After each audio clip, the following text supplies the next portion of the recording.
नमस्कार मंडळी. आज 19 एप्रिल रोजी 100 दिवसापासून सुरू असलेल्या बिग बॉस मराठी 6चा ग्रँड फिनाले सुरू आहे. या सीझनने प्रेक्षकांचं भरपूर मनोरंजन केलं. प्रत्येक स्पर्धकांनी रक्ताचं पाणी करून सर्व टास्क पूर्ण करत या टॉप 5 स्पर्धकांनी ग्रँड फिनालेमध्ये एंट्री घेतली आहे. अशातच आज रितेश भाऊंनी स्पर्धकांसमोर मोठी गुगली टाकली. या रेसमध्ये 5व्या स्थानावर आपला प्रवास संपवलेल्या स्पर्धकाचं नाव जाहीर होणार होतं, पण रितेशने एक ट्विस्ट टाकला. त्याने स्पर्धकांना 5 लाख घेऊन गेममधून बाहेर पडण्याची ऑफर दिली होती. या शोच्या विनरला बक्षिसाची रक्कम म्हणून तब्बल 15 लाख रुपये मिळणार होते.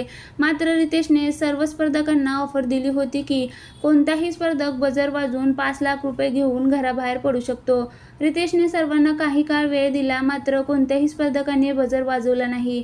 त्यानंतर रितेशने ही ऑफर मागे घेत 5व्या स्थानावर घराबाहेर पडणाऱ्या स्पर्धकाचं नाव जाहीर केलं. यानुसार घराबाहेर पडणारी पहिली फायनलिस्ट ठरली आहे दीपाली सय्यद. कमी वोट्स मिळाल्यामुळे दीपाली 5व्या स्थानावर समाधान मानावं लागलं, पण दीपाली आनंदाने सर्व स्पर्धकांना शुभेच्छा देत घराचा निरोप घेतला. दरम्यान घराबाहेर पडलेल्या अनेक स्पर्धकांनी दीपालीला रितेशची ऑफर स्वीकारून बाहेर पडण्याचा सल्ला दिला होता, मात्र दीपालीने तो सल्ला ऐकला नाही. परिणामी तिला 5व्या स्थानावर घराबाहेर पडावं लागलं आहे. घराबाहेर पडताना दीपालीला 1 लाख रुपयाचं गिफ्ट व्हाउचर मिळालं आहे.